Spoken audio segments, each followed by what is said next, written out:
launched from Iran and detected heading towards Turkey was intercepted and neutralized by NATO air and missile defense systems. No casualties or damage were reported. Turkish institutions began monitoring the incident immediately. Ankara emphasized its capability and determination to protect national airspace and border security while warning that further escalation in the region must be avoided. Right, Sinem Kosoglu joins us now from Istanbul. What's the reaction from Ankara, and how's Turkey viewing these missile attacks? Is it viewing them from the lens of NATO or in a more personal context?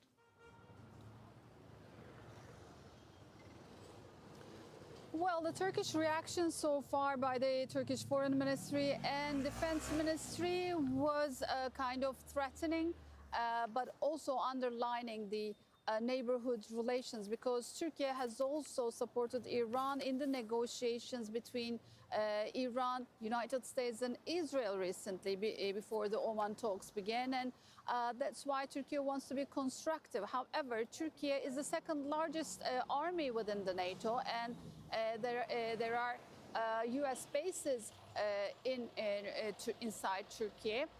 After the first missile attack, Turkish authorities underlined that none of the US attacks targeting Iran alongside the Israeli attacks were launched from the bases inside Turkey. And the two missiles last Wednesday and today were intercepted by the NATO air systems, which means those missiles were intercepted by the NATO systems within the atmosphere before they reached down to the Turkish soil. If they weren't intercepted by NATO systems, then they would have been either intercepted by the Turkish National Air Defense Systems, or they might have hit somewhere if the missiles were targeting something inside Turkey. However, the Iranian side has always said we're not aiming at any place within Turkey, but Turkey's side, especially Foreign Minister Hakan Fidan on Saturday, underlined that the Iranian side is saying that this was an accident. The rockets were not aiming at Turkey. But if these accidents continue to happen, Turkey might have a harsher response. And these warnings should be heeded in this perspective, the Turkish Defense Ministry said. Just let me remind, as I said, Turkey is the second largest army within the NATO, and according to the NATO rule, from the reformist, for example, background, has consensus that he is the person that is well engaging and is the man of interactions, and actually is having very sophisticated understanding of the situation. He has good relations with Iranians allies in the region, and you see that the statements that released by our allies in the region indicated that they recognize him a man of wisdom and strategic thinking. Number one. Number two is that, yes, for sure, the new security paradigm that would be the outcome of the current war is changing many things. For example, more than 80% of Iranians now are firm in keeping on the missile programs as the tool of deterrence. Even for the first time, more than half of the population, the majority is supporting having nuclear weapons as deterrence. So maybe Mustafa Khamenei is expected to change some directions. Zora, I want you to hold that thought and continue, because we've got these live images just coming through from Tel Aviv, where an Iranian missile has apparently landed in one of the suburbs of the city here. Its emergency services said earlier on there were 2 people being killed and 2 others injured in the central part of Israel. These are not those images. These are live images from Tel Aviv. So there we go. This continues. And Zora, just carry on from where you left off.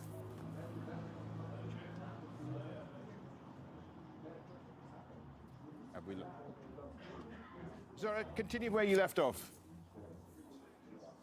Okay, so I mean that there would be changes after this war, and one of the changes can be very much relying and more becoming integrated to China and Russia for Iran and the countries of the region.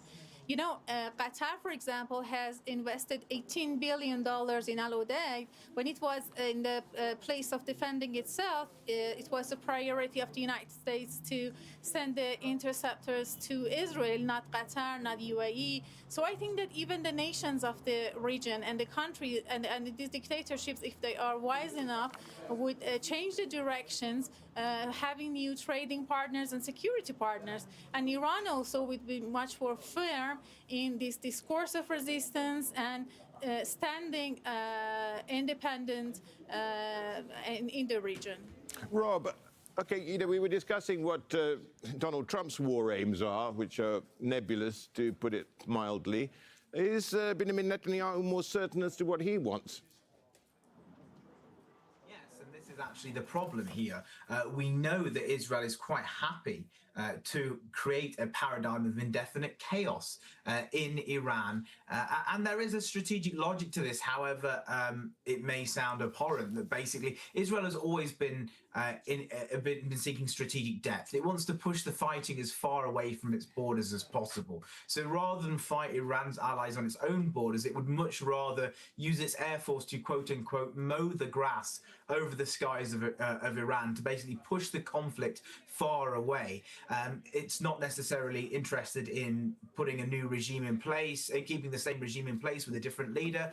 It is quite happy to basically burn down the order in the Gulf. The Gulf states, of course, have the completely opposite calculation. For them, this is their worst nightmare. This is a recipe for chaos and instability in their own backyards. And this is why, even though Iran is striking them increasingly without hesitation, despite the statements of Iran's president and foreign minister saying that this is not the case, Iran is deliberately striking civilian infrastructure in the Gulf, yet the Gulf states have not yet responded because the US has not made clear a plan for the day after, and because they fear that doing so would pave the way for Israeli hegemony in the region. So even though this might look like a Gulf war, it's not the Gulf states' war. They would like to stay out as quickly as possible, and they would like a return to the status quo as quickly as possible. Rob, thanks so much. Rob Gies-Pinfold there from King's College London, and of course Zoreh Kharazmi from the University of Tehran. Right, US Secretary of State Marco Rubio says the main objective of the continued US-Israeli airstrikes is to destroy Iran's missile capabilities. He says the world will be a safer place once the mission is accomplished. The goals of this mission are clear, and it's important to continue to remind the American people of why it is that the greatest military in the history of the world is engaged in this operation. It is to destroy the ability of this regime to launch missiles, both by destroying their missiles and their launchers, destroy the factories that make these missiles, and destroy their navy. I think we are all seeing right now the threat that this clerical regime poses to the region and to the world. They are trying to hold the world hostage. They are attacking their neighbors. They are attacking neighboring countries, their energy infrastructure, their civilian population. They're attacking embassies. This is a terrorist government. This is a terroristic regime. And we are seeing them conduct terrorism using nation-state elements, using weapons like missiles and one-way attack drones. And the objective of this mission is to destroy their ability to continue to do that. And we are well on our way to achieving that objective every single day with overwhelming force, with overwhelming precision. The military, the United States military, the men and women in uniform are conducting an extraordinary operation. There are not a lot of cameras down there covering what they're doing, as opposed to some of the other images that you may see from some of the cities and capitals nearby. But I want everyone to know your military is getting the job done. And every single day, this regime in Iran has less missiles, has less launchers, their factories work less, and their navy is being eviscerated. And the world is going to be a safer and a better place when this mission is accomplished. Well, let's get over to Washington and join Manuel Rapallo, who's there. Now, are we getting any more information from the State Department, more than what we had from Marco Rubio, which, quite frankly, wasn't very much? That's right. Unfortunately, we're not hearing any significant new lines from the State Department beyond what we just heard from that ceremony where Secretary of State Marco Rubio was commemorating World Hostage and Wrongful Detainee Day. That is the ceremony that took place earlier today here at the State Department. This is a ceremony for a day that commemorates hostages, American hostages, and Americans that are held wrongfully abroad, overseas. So again, not a whole lot of new information from Secretary Rubio on the subject of Iran. Within that context, he did say that the Iranian leadership is responsible for being, characterized them as being some of the worst hostage takers in the world. In terms of military objectives, we did hear just in that soundbite from Secretary Rubio where he says that those objectives remain the same: destroying Iran's missile capabilities, neutralizing Iran's naval capabilities. But it was more about what wasn't said today. This was not a press conference that was open to questions. So the secretary gave his remarks and walked away. But there was no mention of the U.S. assessment of Iran's new supreme leader. There was no mention or detailing of recent attacks against U.S. embassies in the region. So we're hopeful that we will have a little bit more clarity from State Department officials as the day gets underway. Thank you so much for that. That's Madam Rapallo joining us there from Washington, D.C. Well, U.S. Stock markets opening down. Dow at the moment trading 1.2% lower, and we've got an S&P about 0.8% down as well. And it's already down to soaring oil prices and fears about inflation, which of course have rattled not just the oil markets, but investors following the continued hostilities in the Middle East. Crude prices shooting up but easing as several countries began discussions to limit the jump in energy costs. Kristen Salumi joins us live from New York. Well, $100 a barrel plus. What does that actually mean for your average American ultimately, Kristen?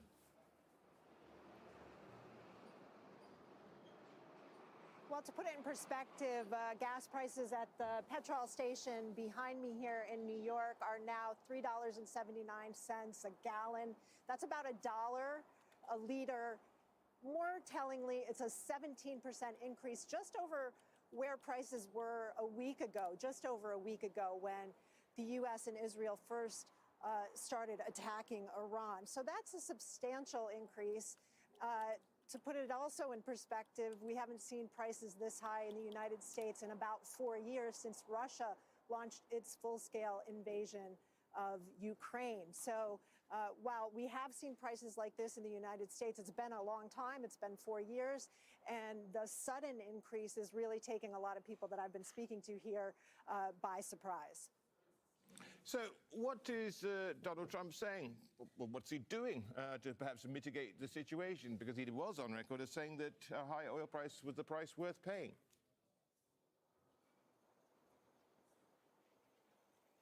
Yeah, that's right. He said it was a small price to pay for a nuclear-free Iran.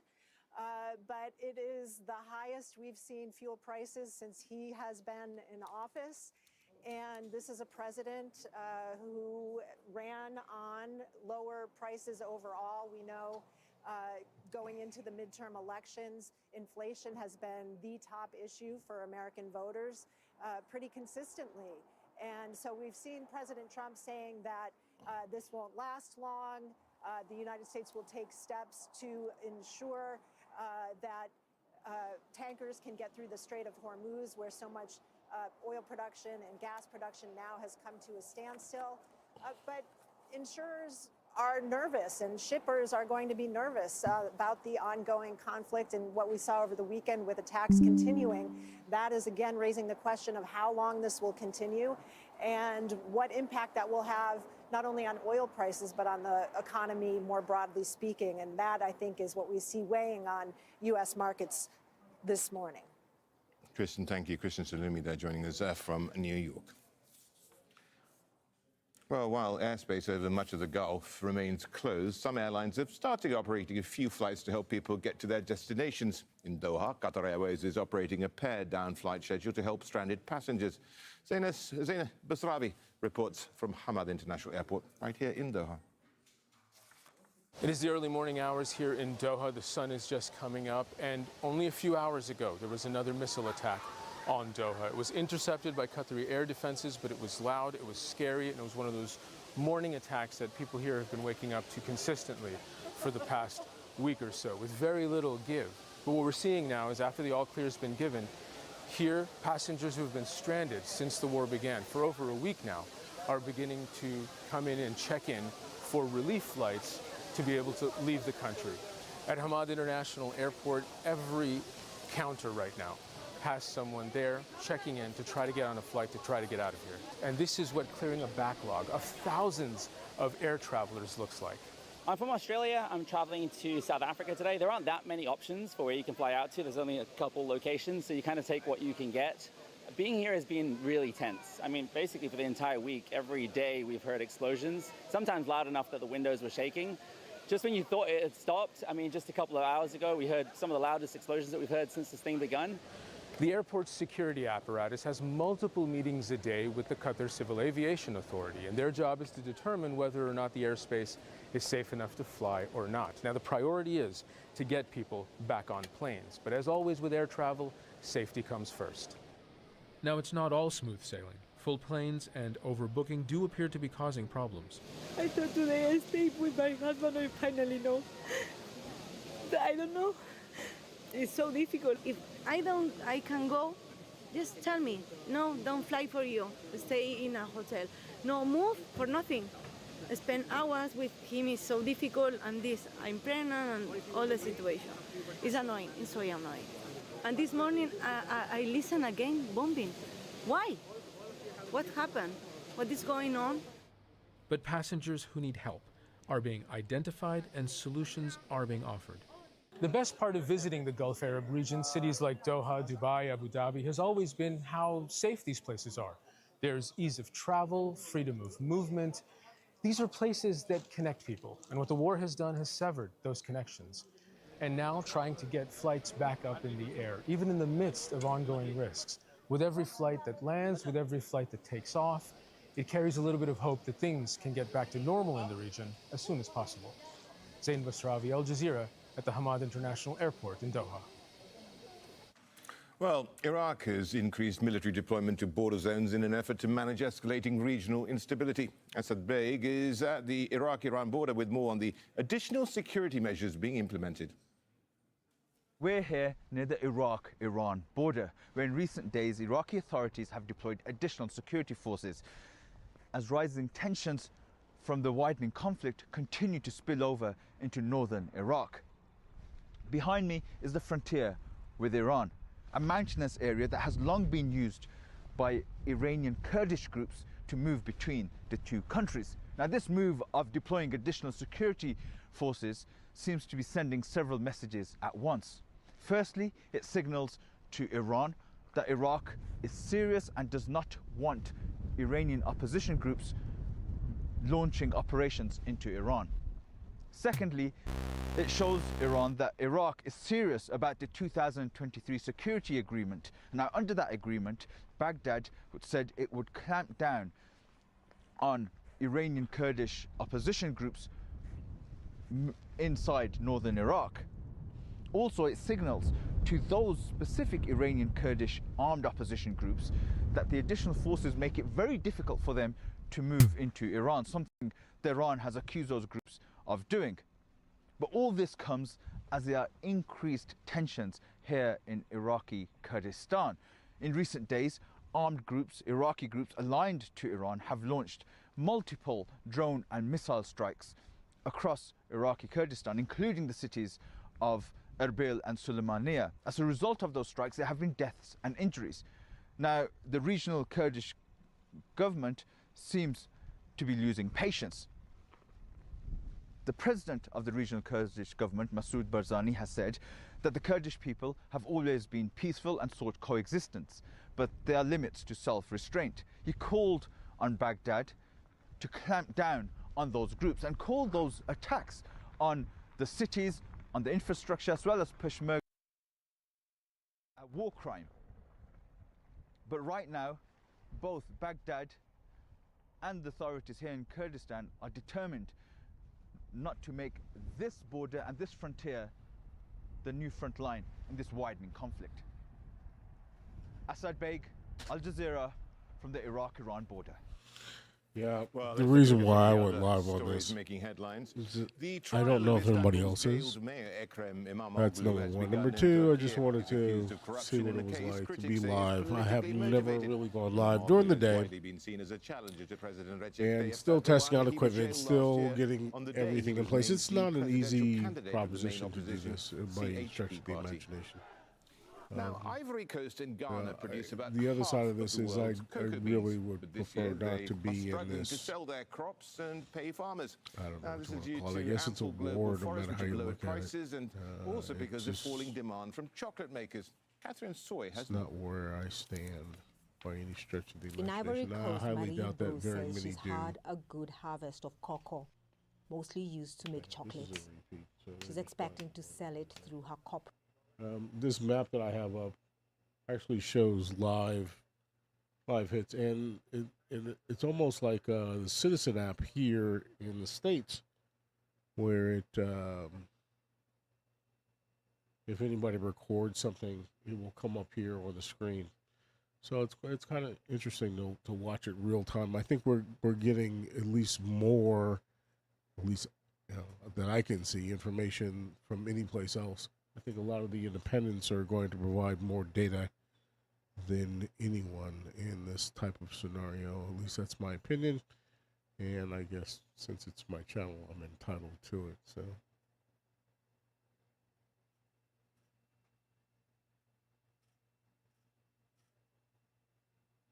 Yeah, you're the only one on here, I guess.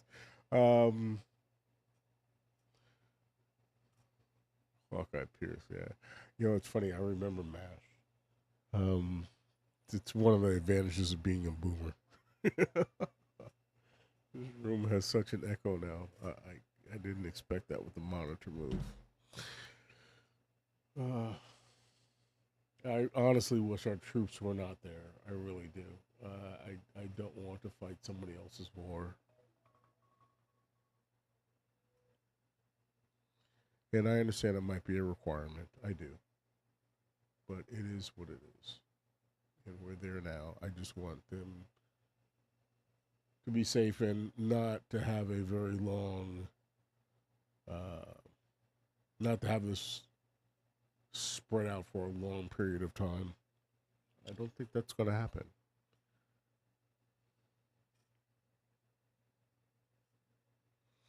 You know, I think anytime you start entering into some of these events, you're going to see just more and more devastation and death, and it's just I don't want this for my children. I don't want this for my grandchildren, and I think the world is at a place right now where it makes me nervous.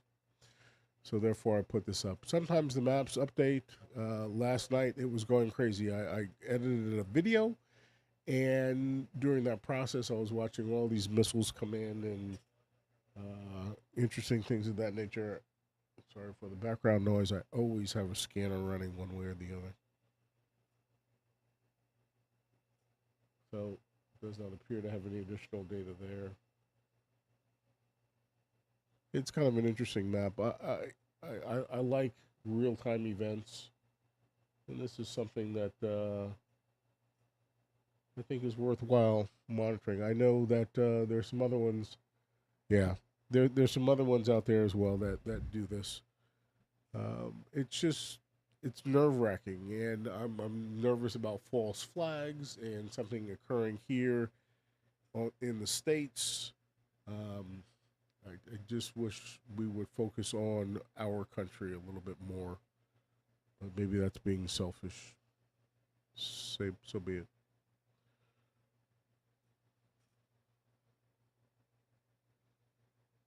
So I'm not one to keep my face up, to be honest with you. I have like I said, a face for radio.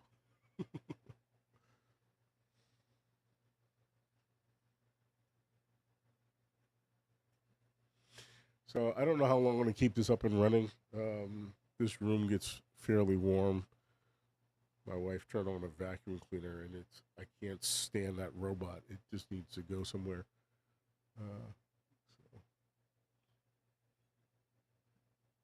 we'll see what happens next.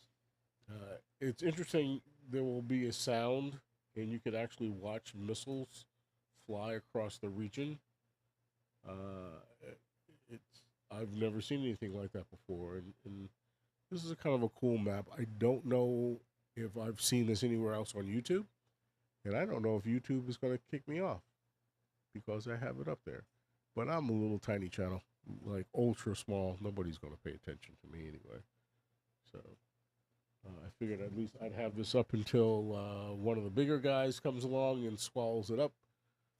And we'll just keep continuously praying for our troops. That's kind of my feeling.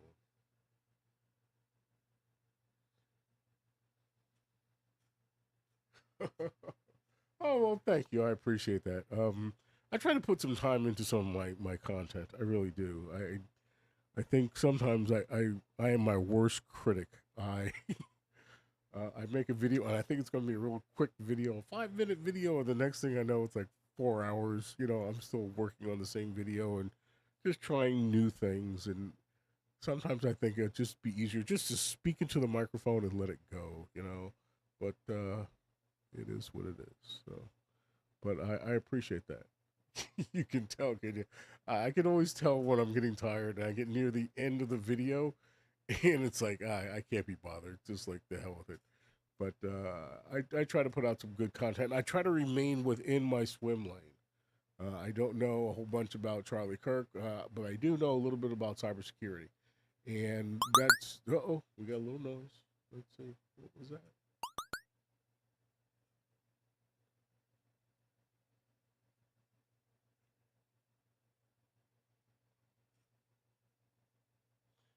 So something here. Okay, so what is this?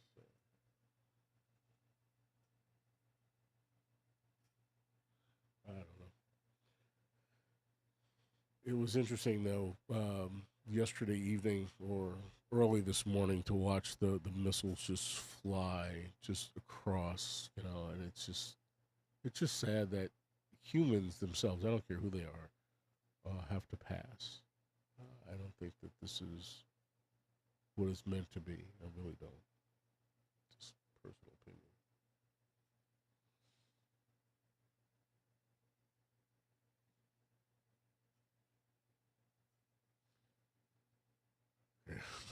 You're the only one making comments. I'm assuming you're the only one here. Let's see.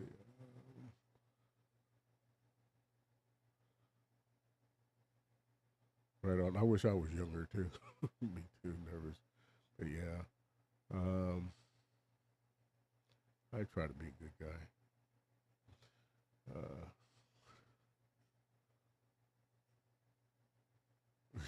Self-editing. yeah. You know what it's like to be a perfectionist and then you never get it right. I can't say that phrase, I guess. Whatever. It is what it is, man. You know, you just kind of let it go and do the best you can with what you got. Yeah, I haven't figured out how to identify how many others are watching. I guess I actually have to log in to my own broadcast, which is kind of weird. I'm not going to do that. I use the old man's system. I use OBS, and a lot of folks don't. I just find it easier. A lot of folks are using StreamYard, and let's see, how do I find this? I go to my own page. Channel.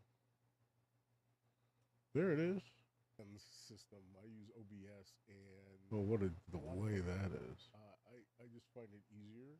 Oh, there's only one. It's just you. So that's cool. That's cool. Yeah, I don't know if there's a counter or not. I'll figure that out as I go along. You know, it's a learning curve, and that's one of the things that excites me about this. It's a learning curve, you know. So you've got to figure out stuff, and you know, as you move along, and it's something new. And being the age that I am, not as young as you are, it's you got to keep this gray matter moving. So it's a learning curve. It's kind of fun. And boy, is there a wicked slow echo in here. Oh, look, I got another one. But anyway, this map was showing the different borders, and I don't know how accurate it is when it comes to some of these other ones here. You can see the different bases it says it has. I'm going to cut off the bottom. And when I pulled up aircraft, it doesn't show any, but if you look here on Flight Radar 24, it definitely shows aircraft. So I'm not really sure. This is a relatively new map, I'm assuming. The same thing when it came to vessels. It showed a few. And then I zoomed in on one. Where is it? It was a vessel. It was like in the middle of the desert somewhere. It's like, no, that's not very accurate. So, but when it shoots a missile across certain countries and lands, and then you see the reaction, or you see the film from the locals. That's kind of crazy to watch. So.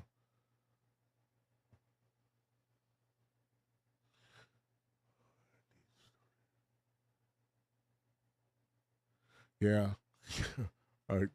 So one of my kids is a doctor, and she thinks I'm crazy. I take certain minerals for my brain.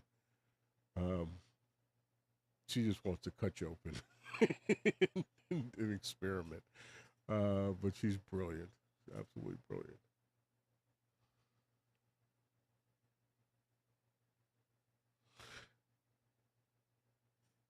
Yeah, I get it. Sometimes this is can be a little bit much, and I think the same thing when it got to me with almost every major event that we have. Sometimes you reach a point where it's just too much. I don't know if we're supposed to speak to him about what can I call him?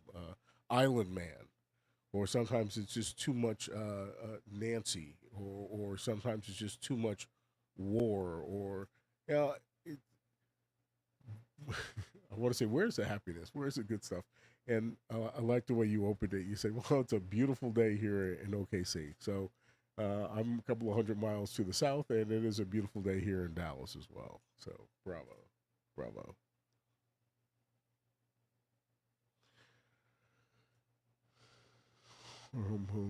Yeah, I go to the doctor so often, I haven't seen anything. But I'm good. I'm good. Let's refresh. Keep going there. I might take that off altogether.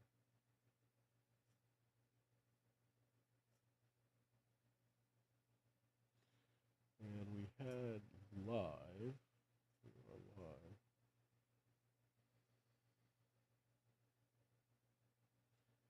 And production comes from this region. Now, Saudi Arabia is a leading exporter. Now, this image should explain why it was forced to halt production at one of its biggest domestic oil refinery, Ras Tanura. Debris from an intercepted Iranian drone caused a fire here. Now, apart from crude oil exports, the Middle East is also a powerhouse when it comes to liquefied natural gas. Now, Qatar is a leading producer. That's funny. I've got a friend that's out there that 20% of global LNG. Yeah, you're right about that. Now, it produces, I got a friend that's out there. He runs along with drilling Iran. Now, rigs, this is South Pass Knox Dome Field. Now, the south portion of it is operated by Qatar and the northern part of it by Iran. But production has completely stopped here. Even if production were to continue, we have another problem. The problem of transportation. Yeah, it's all a problem. it's all a problem. So I hope everybody's having a great day. There's a couple people watching. We've been streaming for a few minutes. Normally, I would be sitting on the couch with the dog, drinking coffee and watching Coach. And I just might go and do that.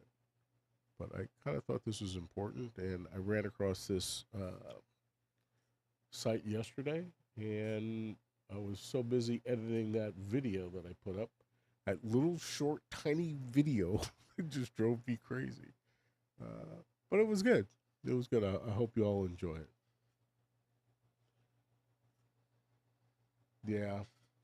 Yeah, That's a really valid point. There's going to be a lot of communication shut off, and the narrative is going to be tuned in such a manner that favors whoever is pushing it, right? And that's one of the reasons why I stopped.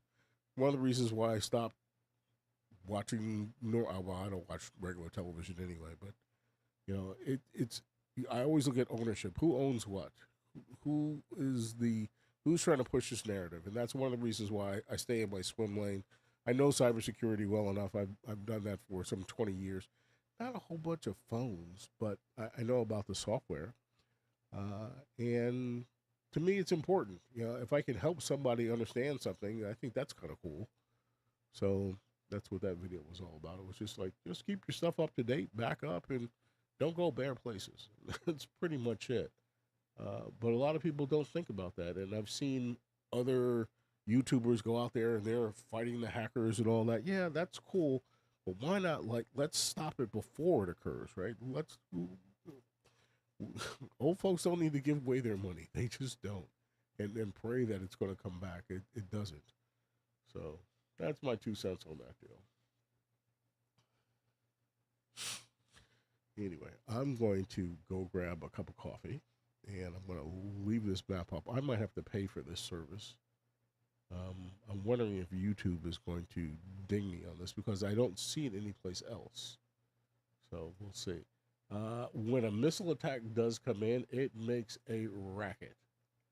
And I have it turned down, but it does not shush. So if you stick around, you might have to put it on silence. There's only a couple people watching. That's fine. So there you have it. I don't know what those initials mean.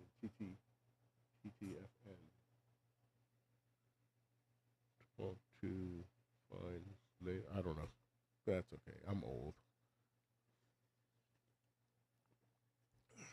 Okay. Stay out of trouble. Oh, look. Hey, Chris. How are you, sir? Good morning. I could use some of that cold weather down here. I don't know what the temperature is here, but it is it's warm in my office or in my studio right now. Just about to step out and get a cup of coffee.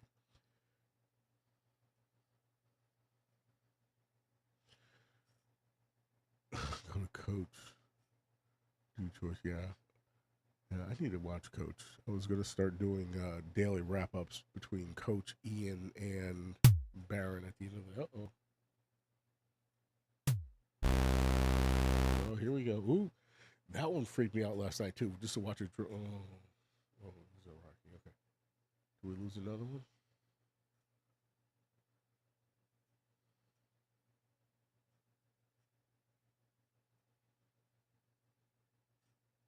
Yeah, heard about that last night.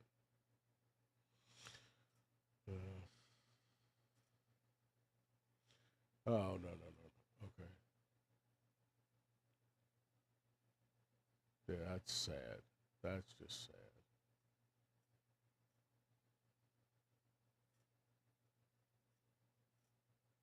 Yeah, that's too bad. God bless him and his family. Yeah, that's sad.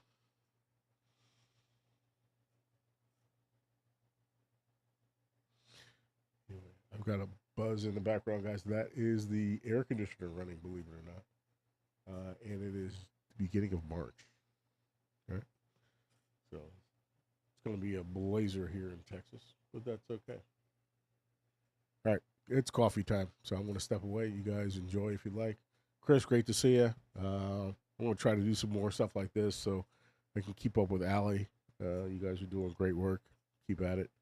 And if there's anything I can do to help you with your studio, let me see if I can do this. Come on. Watch me. Yeah, I'll have a stage. I just put it up there. I'm using OBS. I tried StreamYard. I tried Streamlabs. I like the old-fashioned stuff. Like you, I have my allegedly shirt on. I have my hats back there. I'm not a hat guy. I have plenty of hair. I'm sure you do as well. But I notice the guys that don't have hair, like Coach, always wear hats. But anyway, I digress. I'm going to go get a cup of coffee. We'll see you later, Scruff. And we'll be reaching out to you. Thank you, sir. Oh, not a problem, Chris. Anything I can do to help out. I'm always here. I think it's a great community, and that's one of the things that endears to my heart about all of this. Even my wife even suggested, get another camera. It's like, she said, buy another camera, really? So it's just a good time. Just a good time. All right, it's coffee time for me. I'm going to take my face out of here. I can't stand seeing myself. And we're going to go back to here and here. Boom. We'll be back in a little bit.